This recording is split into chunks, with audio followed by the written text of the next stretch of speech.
anaondoka kupita, wanamtazama ya kumulola. Kitabu kile cha Matendo ya Mitume anasema hivi, Matendo ya Mitume sura ya kwanza chapter 1 ya verse ngapi ile 8 to 10. Matendo ya Mitume sura ya kwanza mstari wa 8. Naam. Biblia inasema lakini mtapokea nguvu. Lakini mtapokea nguvu. Akiisha kuajilia juu yenu Roho Mtakatifu. Nanyi mtakuwa mashahidi wangu katika Yerusalemu na katika Uyahudi yote na Samaria na hata mwisho wa nchi. 9 anasema akiisha kusema hayo walipokuwa akitazama akainuliwa wingu likampokea kutoka machoni pao. 10 anasema walipokuwa akikaza macho mbinguni, alipokuwa akienda zake, tazama watu wawili wakasimama karibu nao, wenye nguo nyeupe.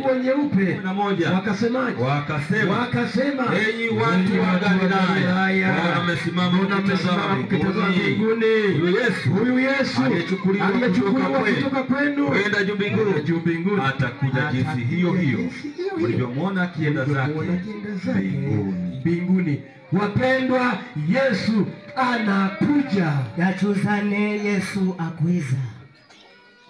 Kama Yesu anakuja, litakuti Yesu akwiza, aliwaacha wanafunzi wake, akawapa ahadi nzuri. Ninakwenda kwa Baba, nitakuja tena niwachukue mimi nilipo, nanyi muwepo. Waliposikia hayo, walibaki ndani ya hekalu, hawakutoka. Leo nataka nikuambie, umelipata kanisa la Mungu, kanisa la Waadventista wa Sabato. Usitoke. Hapa ndipo Yesu atakapokukuta. Watu wanatanga. Unajua hata Yesu alipokuwa anaonyesha mifano kwamba siku za mwisho makristo wa uongo wengi watatokea. Kama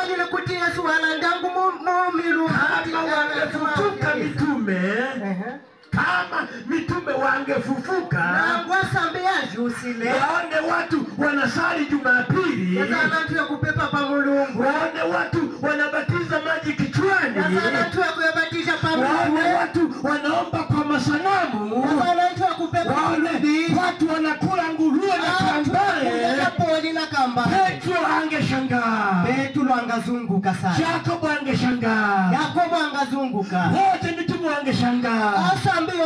Yesu alisema, naondoka, napita, kaeni humu, usitoke. Wakija marifoma, usitoke. Bwana Yesu asifiwe. Bwana asifiwe. Wakija New Life in Christ, usitoke. Yesu aliwacha hawa. Mimi Yesu aliniacha. Bwana asifiwe. Namsubiri Yesu, si muda mrefu aje kunichukua niende mbinguni. Bwana asifiwe. Nikienda mbinguni, maana nimeambiwa kama mlivyomuona zake mbinguni, atakuja jinsi hiyo. Aliendaje Yesu? Walimuona akiondoka. Yesu anaondoka, anakwenda mbinguni. Wanamwangalia juu, wingu linampokea, malaika wanampokea, wanaimba wimbo wa pekee. Huyo Yesu atakuja kama alivyokwenda. Kila jicho litamuona, hata wewe utamuona. Tufanye nini sasa? Tufanye nini sasa? Sikia kitabu cha Ufunuo sura ile ya 3. Uvwa mwibuku lyako kufuma kusokolola chapter 3. Utasoma sura ile ya 3. Sokolola sura ya 3. Sokolola sura ya 3. sura ya 3. Hebu soma verse 7 mstari wa 7 to 9, yeah, to 8, 7 mpaka 8. Naam. Tunasoma Ufunuo sura ya 3 mstari wa 7. Anasemaje? Na kwa malaika wa kanisa lililoko Filadelfia andika. Haya ndio anenayo. Yeye aliye mtakatifu. Aliye wa kweli. Aliye na funguo. Wa Daudi. Yeye mwenye kufungua. Wala hapana afungaye. Wala hakuna weza kufungua. Naye afunga. Wala hapana afunguaye. Hapana weza kufungua. 8. Na yajua matendo yako. Tazama. Nimekupa mlango. Uliofunguliwa mbele yako. Ambao hapana wezaye kufunga. Kwa kuwa unazo nguvu kidogo. Nawe umelitunza neno langu. Wala hukulikana jina langu. Mstari wa 9.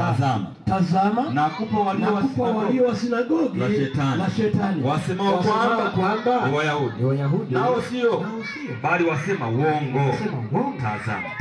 Nitawafanya waje kusujudu mbele ya miguu yako. Na kujua ya kuwa nimekupenda. Haleluya. Watu wajue kwamba Yesu anakupenda. Amekupa ufunguo. Watu yamanye kuti Yesu akutemwa wakupela na maki. Haleluya. Amina. Akupela maki. Mlango umefunguliwa. Bwana Yesu asifiwe. Mlango uko wazi. Yeye akifungua hakuna awezaye kufunga. Yesu amefungua.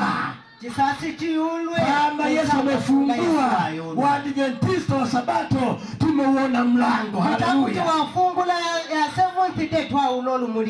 Ingia katika mlango. Ingia katika mlango. Ingia katika mlango. Kipindi cha Filadelfia. Kipindi cha Filadelfia.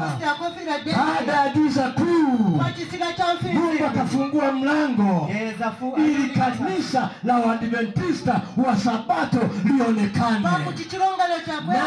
Ulikuwa mwaka wa 1844. 1844, yani 1844. Bwana Yesu asifiwe. 1844. Hapo 1844 ndipo Yesu alipoingia patakatifu mno.